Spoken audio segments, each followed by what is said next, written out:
नमस्ते दोस्तों। क्या ट्रंप का 200% टैरिफ प्लान भारत और चीन को नुकसान पहुंचाने के लिए है या फिर इसका असली शिकार खुद अमेरिका की आम जनता बनने वाली है? आइए समझते हैं। I just got some medicines from Apollo Pharmacy and the American price was 330, and I just asked could discount have if they have any discount for these medicines, and they asked me if I have some Indian number, so I just gave them and they were like okay, 280. Moral of the story, you should also ask for discounts wherever you are. I love India.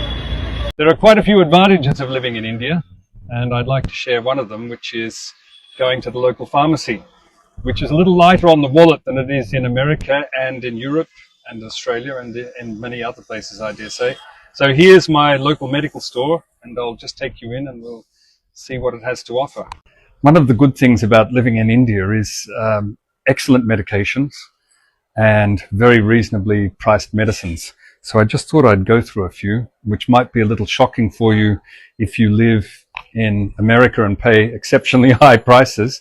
So I thought I might go through a fair few fairly common medicines. So we've got here amoxicillin. How much is amoxicillin, Evelo Ruba, for one strip? 120.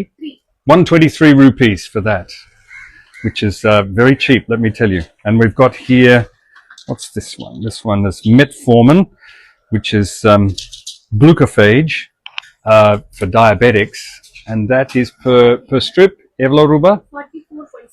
44. That's something like 50 US cents for a strip. I think you'd be shocked. I'm shocked when I compare it to what you'd be paying in the US, for हाल ही में instance. Donald Trump ने America के बाहर बनने वाली generic दवाइयों पर 200% तक का भारी भरकम टैरिफ लगाने का ऐलान किया है। अब सवाल ये है कि अमेरिका आखिर भारत और चीन से दवाइयां खरीदता ही क्यों है? इसे एक उदाहरण से समझिए। अमेरिका में इसके अंदर बहुत सारी चीजें हुई। इसे एक उदाहरण से समझिए।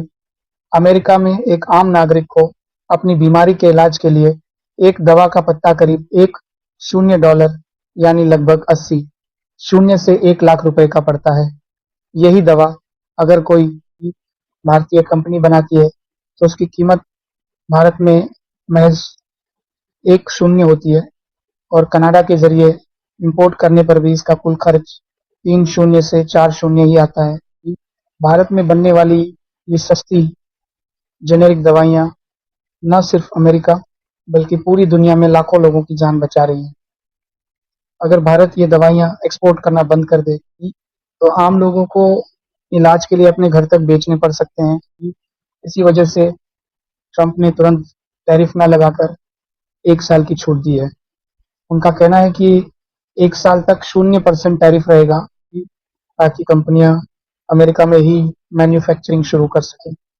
इसके बाद 1 साल बाद 100% और 2 साल बाद 200% टैरिफ लागू होगा।